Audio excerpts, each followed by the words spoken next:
This is the Daily Technology Pulse podcast. Welcome aboard. All right, welcome back to the Daily Technology Pulse podcast. It's Rick from DALY yet again, bringing you some terrific information on technology solutions for the public sector. Now today, I have got a treat for you.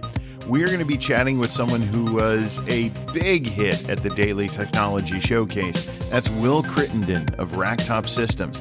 Will's going to talk to us today about the evolution of ransomware and how cyber storage is actually becoming a necessity these days. And who knew? But first, before we go into all that, let me just remind you, DALY is your trusted and local source for all your technology needs. You got to remember, we're more than just computers. We do a little bit, or actually a lot of different things, from audiovisual and advanced technology to client computing to managed services and print and scan. The list goes on. And you can find out all about what we do at our website, www.daly.com. That's DALY.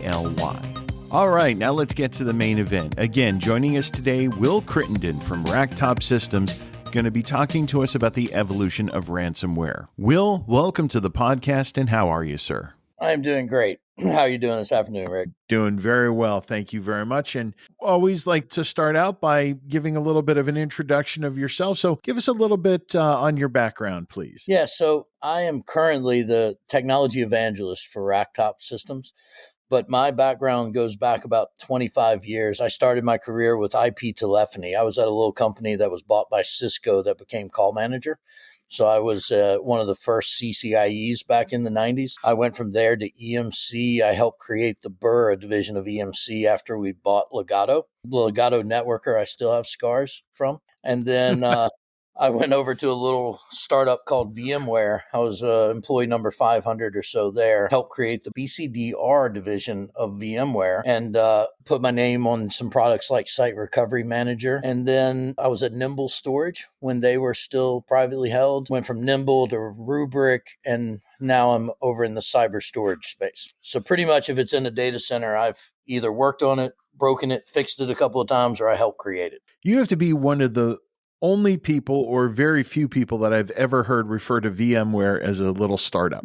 Yeah, right. There was back in the day when I joined, we used to get on phone calls with Diane Green and Mendel, the founders, and talk like we were brothers and sisters. I've heard more stories about Diane and Mendel in the ugly days than I could even remember.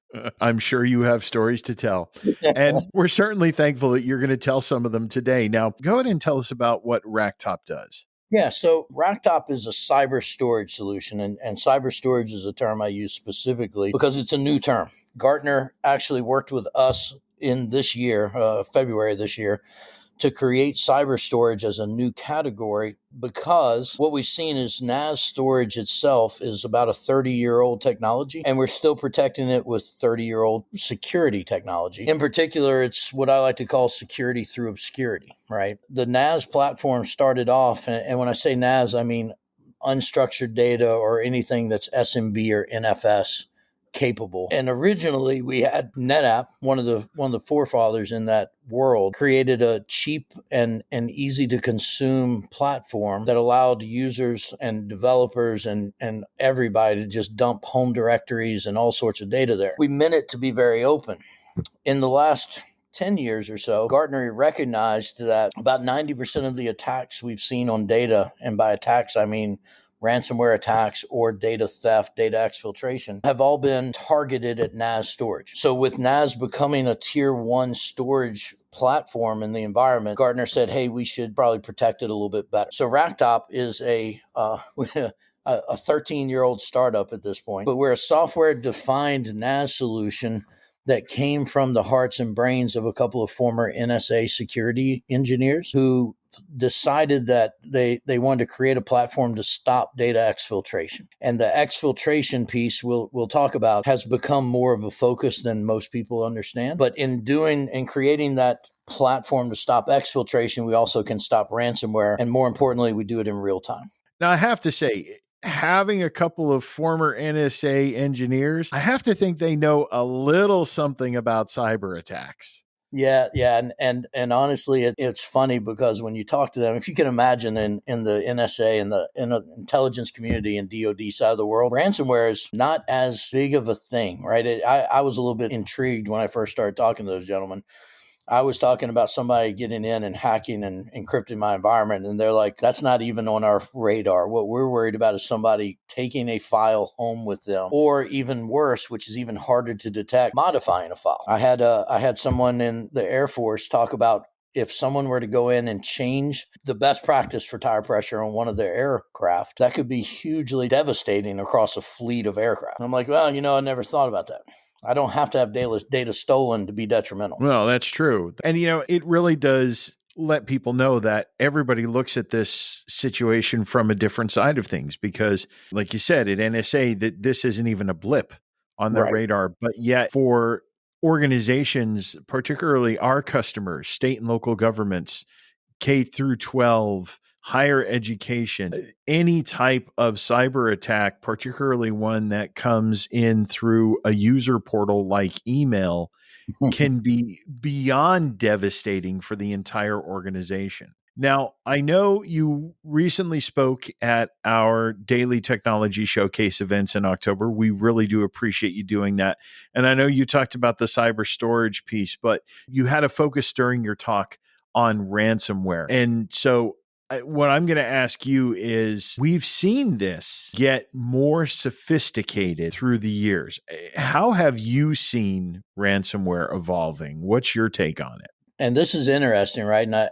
It's hard to believe, but there are way more bad guys than there are good guys. That's the one thing I always like to kind of remind people.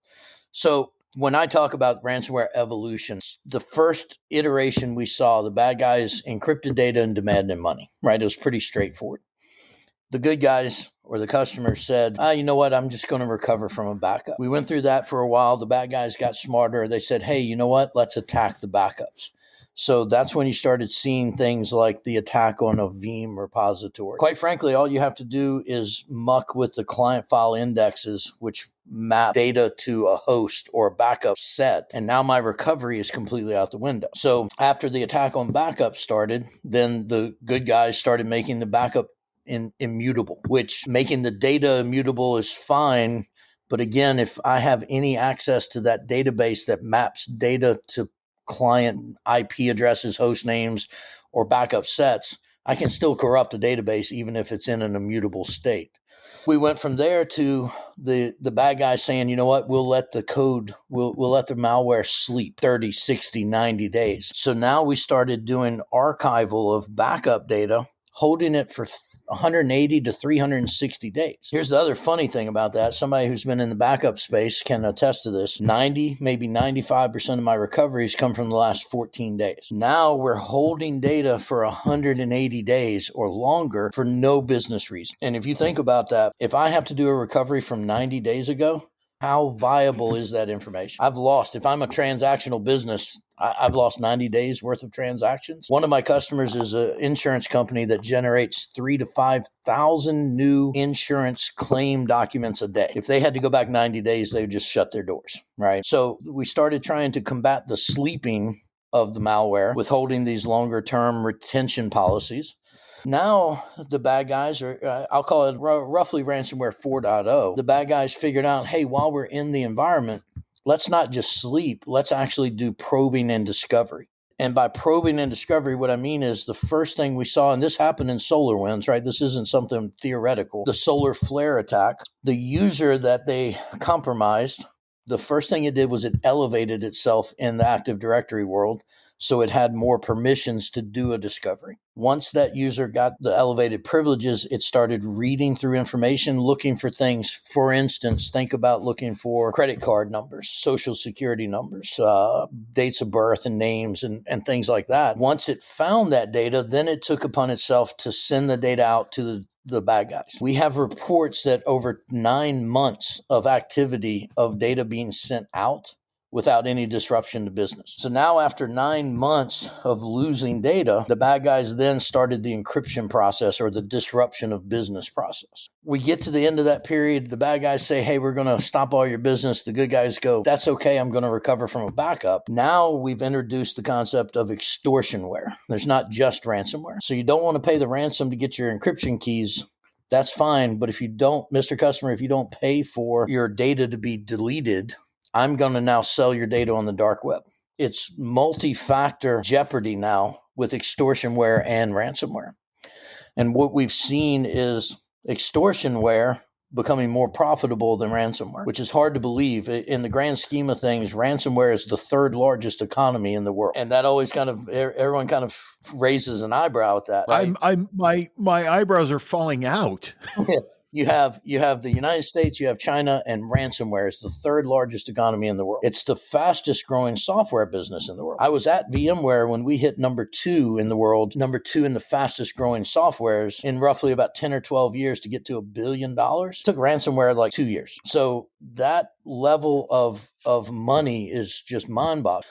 So we've gotten ransomware up to this point where exfiltration should be what I'm worried about. And by the way, I'm still a proponent of backup. You have to have backup. You have to have the ability to recover a file if you delete it. You have to have the ability to recover from when the dumb guy on staff deletes a whole volume, right? It's just the way it is. But we have created a dependency on backup as a cyber resiliency tool, and that's not what it is. It's not what it should be, because backup is looking post-process at your environment going, hey, there's a problem yesterday. But at no point in time can backup retrieve data once it's left your build. And at the end of the day, the joke that I kind of laugh about is Coca-Cola loses its secret recipe for Coke. That's a bad day, and they're probably going to pay the ransom to get it back. But if proof of an illicit affair between one of the executives and one of the subordinate staff comes out, that ransom's going to get paid a lot faster, and it's probably going to be worth more money in the end game. So any data leakage is a bad thing. It just depends on who you are and where you are when it happens. And now we've kind of hit the next version of ransomware, which I just learned about, where there was actually no encryption. The ransomware attacked, and instead of changing anything about the metadata of the file, it just rearranged bits within a file. So it changed the file to where it was unreadable, but it didn't encrypt it. It didn't change the metadata. It didn't change the size. So now I have no anomaly detection mechanism that can tell me that's a bad file. And the only way I can get it back is to pay the bad guys for the secret decoder ring to put the blocks back in the right order. Wow. That's mind-boggling. Terrifying, right? And of course, while it was doing the scrambling of the file, it was exfiltrating data. So that's why, I said at the beginning, the exfiltration piece is what we should be concerned about. And Racktop's the only solution that actually has the ability to stop that. You're absolutely correct. And it's not just the data of the executive who's having an affair. It's intellectual property, proprietary data, customer data, payment data. There's all different types of data that can come out. And if you don't know somebody's sniffing around in there, because like you said, if you don't know, if the problem doesn't present itself, you don't know the problem exists. And so you've got the ransomware or the extortionware sniffing around in there, just looking for something to export, just looking for something to share. How does Racktop stop that from happening? So we are the storage, right? For simplicity's sake, we are the NAS storage. We are the controllers to the storage. So if you're going to access the data, the user has to send a transaction through our operating system. And what we're doing on each transaction, and when I say a transaction, a read, a write, a move, delete, a snapshot, anything, anytime you interact with it, every file or any file, we are running that through a series of assessors and grading it on a scale of 1 to 10 for simplicity's sake. So you opening a file, creating a file, renaming a file is a 1. You opening up 10 files at a time, that's a 5. 4 to 6, I'm going to throw up a red flag. I'm going to send out an alert to your security team. Go, hey, Rick's doing some things in there that I don't think he should do. That security alert comes out and the security team calls you up and says, hey, why are you browsing around in the HR folder? And you're like, you know what? I got lost, right? Now I have an HR event.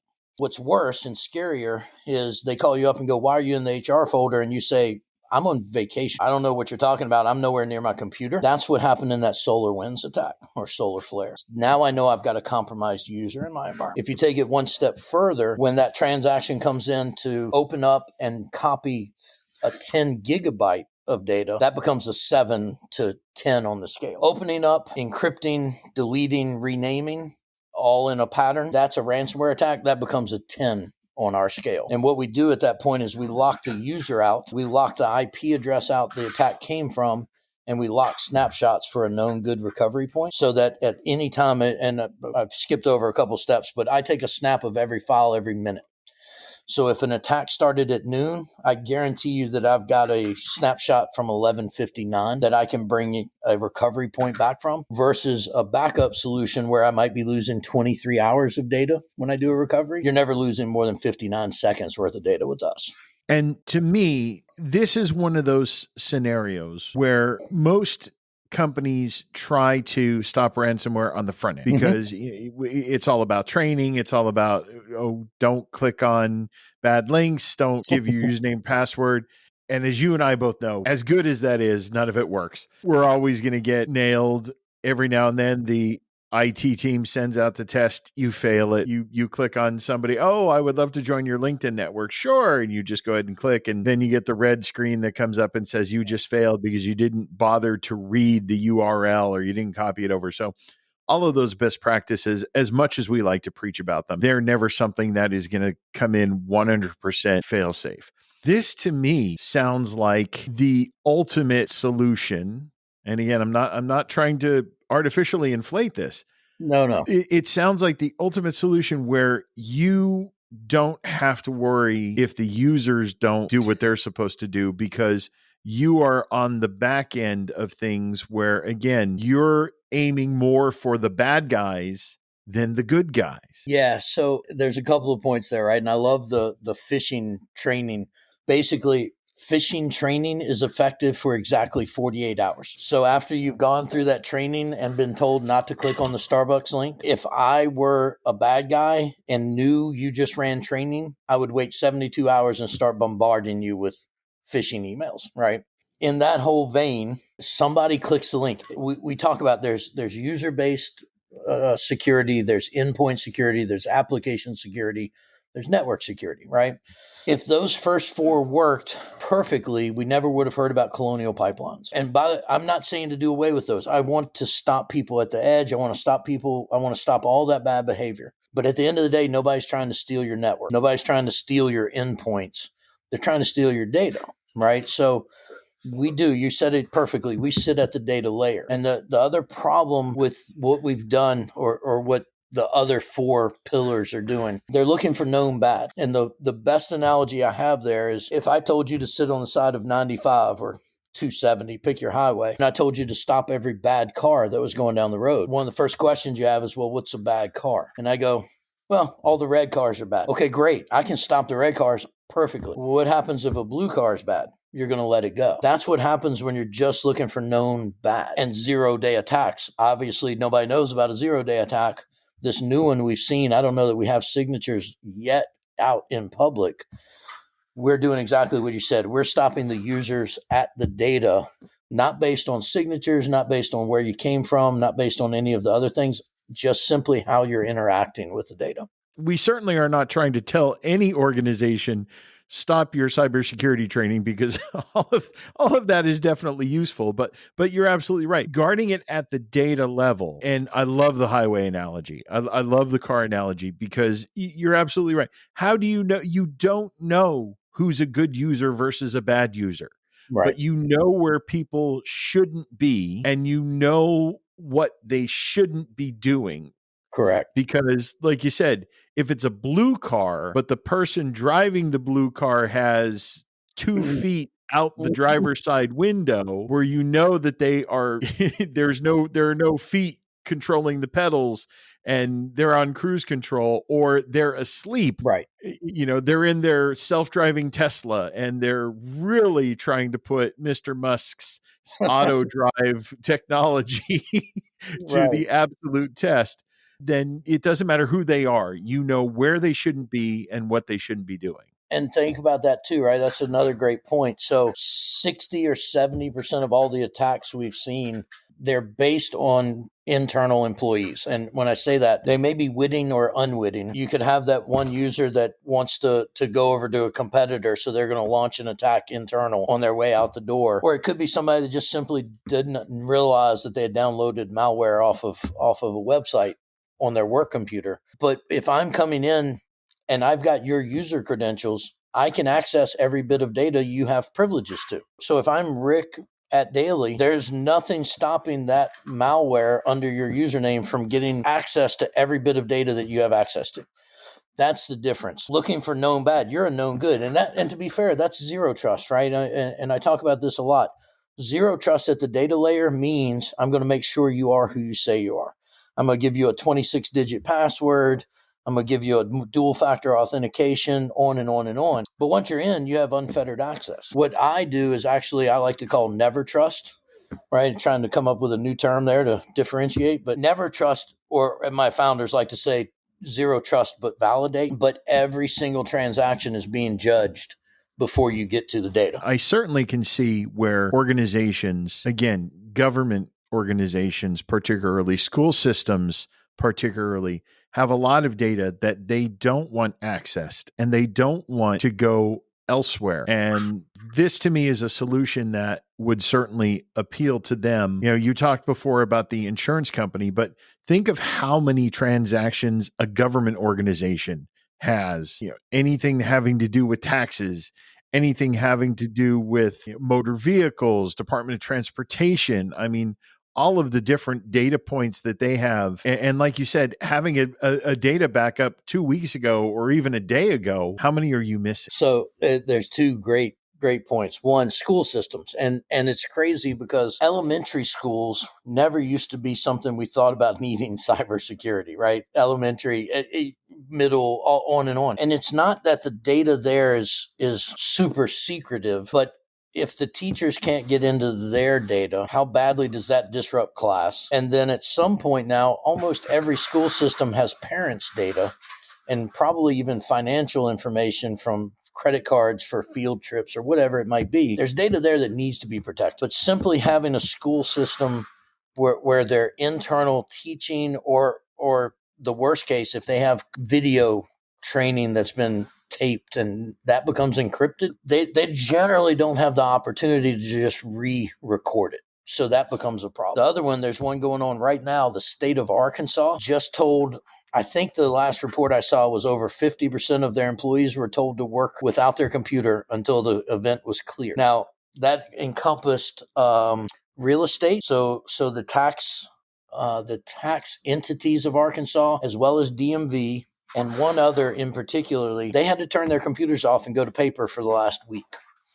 Think of the backlog that's going to cause. And they don't even know what has been lost yet. They're just trying to isolate the attack. So that becomes a whole nother problem. If I talk to a customer and I have these conversations often, Mr. Customer, how you feel about your ransomware response? And they're like, we got it covered. And I love that response, actually, because that's the one I'm like, really, please tell me. Because there's millions of customers that would love to learn from you. And they say, oh, I'll just recover from a backup. Perfect. That's great.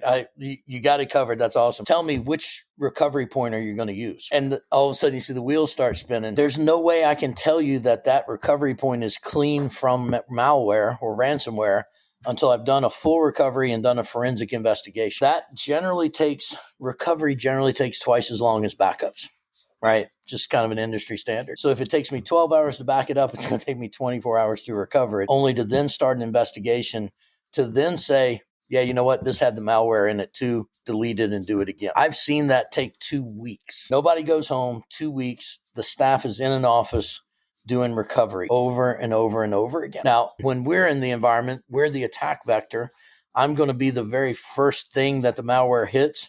I'm going to tell you exactly at noon is when the malware started attacking. So I know that your recovery point is 11:59 or whatever's closest to that. So now I actually become an incident management tool as well as your NAS storage and cyber storage. What would you say is the typical time between an attack starting and, when people start getting notified or when things start getting locked down? With Racktop? Yes. 1 second. And I know that sounds really silly, but we truly stop ransomware in, we say under a second, but I'll give them 1 second. The difference is I'm not waiting on a response. I'm seeing the attack at the data and I'm taking those actions and then I'm notifying you, right? So, and I'd love anybody that wants to see a demo, we'll do a demo. I can show you a live Ryuk attack against data. The important thing to think about too, Ryuk in particular can encrypt 80,000 files in a minute, roughly. 80,000 files every minute. So if you tell me you have a solution that stops it in 15 minutes, think about how deadly that is to your environment, having that many files encrypted and you don't know which files were encrypted. You have to just hunt and peck. I'm stopping that. I just ran a demo before I got on with you. 8 files were impacted out of 400. So, and it was 8 that were encrypted and that is it. So yeah, a second. Wow. Usually, and that's in a virtual appliance. In a physical appliance, it's usually like 3 or 4. 3 or 4. Still, 3. I can't scratch my nose in 3 or 4 seconds. Right. 3 or 4 files were affected, and I know exactly which they were. So now, again, if I'm looking at, hey, what was stolen from my environment? I know exactly what was taken. I know exactly what needs to be recovered. And if the person's still in the building, I can stop them before they ever get to the parking lot. And then one final question about the Racktop system. What's the typical implementation? That is one of the big constraints that we'll hear from our customers. You know, this sounds perfect, but what do I do? Do I rip out all my servers and leave them on the curb with the sign that says free to good home, or is it going to take me 2 years to get this up and running? Yeah, I love it. So that is the beauty, right? Like I said earlier, we're software defined, and what that means is I have multiple options, so I'm very flexible. One of our more common is as a virtual appliance. I take a virtual appliance, I can run in any hypervisor, whether it be KVM or VMware or AHV or Microsoft. That virtual appliance can handle up to 380 terabytes of data. And our licensing is portable, so I don't care if you have 100 terabytes of licensing in one appliance or 101 terabyte appliances, it's the same license. But that appliance does everything. There's no difference between our deployment models, and that just runs in your current environment. If you have over 380 terabytes, or, honestly, it just depends on how large you have and what you want to do with it. But if you want to go with a physical model, I can actually put what we call a gateway in front of any block storage device. So I told you I was nimble back in the day, and I mean nimble storage. Just to be clear, I could take a nimble storage array and partition off 500 terabytes, hand that out to my gateway server, and I now have 500 terabytes of NAS cyber storage. I don't have to rip and replace, which is a huge reason. When I found out about Racktop, I loved it because the most I ever have to add is a couple of servers if I don't have storage, or if I have storage already. So no supply chain delays. Don't have to worry that something is sitting on a ship somewhere in the Atlantic or the Pacific, or right. a canal somewhere. And that's interesting too, right? Because I've got customers who want to go with a physical appliance, but for whatever reason, whether it's a supply chain and we have a couple of OEM relationships with like HPE and IBM, but in the HPE world, if I say, hey, I want to use a nimble array or Primera, Electra, whatever model the customer decides to go with, and it's going to take 60 or 90 days to get there, I can put a virtual machine in, move their most critical data to that, and then when the physical array shows up, we can migrate that all over to the new physical deployment. So I have that flexibility. Truly, I can have you up and running in the next hour if you needed me to. Any final thoughts about where things could be going in say the next 3 to 6 to 9 months? Are the bad guys starting to pivot now because you've sort of come on the scene and given them a different good guy to fight with? There's a reason why we aren't national names, right? We don't advertise what we do that readily because we don't want everybody knowing what we do, at least not when we get over into enemy states. The funny thing is what I thought was going to happen is what we saw this week, where encryption of data no longer becomes the end goal. It becomes more around the exfiltration. And And actually, I was a little bit surprised at the decoding of messages or files. But I think what you're going to see is more of the exfiltration. One of the lines of business now, when a bad guy gets into the environment, is not exfiltrating data like we're talking about with credit card information, but exporting data about IP addresses, passwords, vulnerabilities in an environment, and then selling that to other bad guys.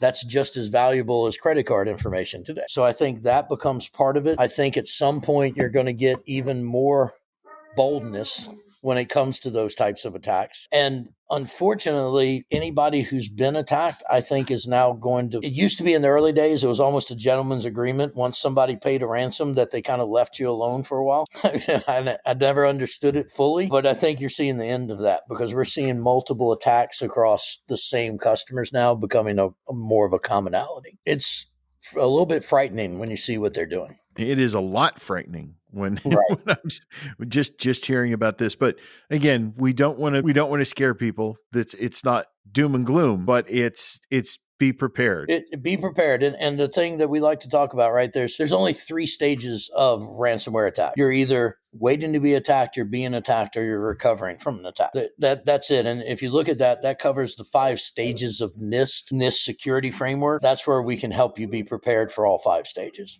Fascinating stuff, Will. Thanks so much for joining us. All right, that puts a pin in another episode of the Daily Technology Pulse podcast. It's been my pleasure to host, and I hope you learned as much as I did, if not more. Now, before I wrap things up, let me just throw the legalese in here. The Daily Technology Pulse podcast is produced by Daily Computers, Inc. That's our official name, in case you didn't know. No part of this podcast can be reused for any purposes without our expressed written consent. Remember, you can learn more about Daily by visiting our website, www.daly.com. That's going to do it for this episode and for me. For all of us here at Daily, this is Rick from Daily saying thanks so much for listening and have a fantastic day.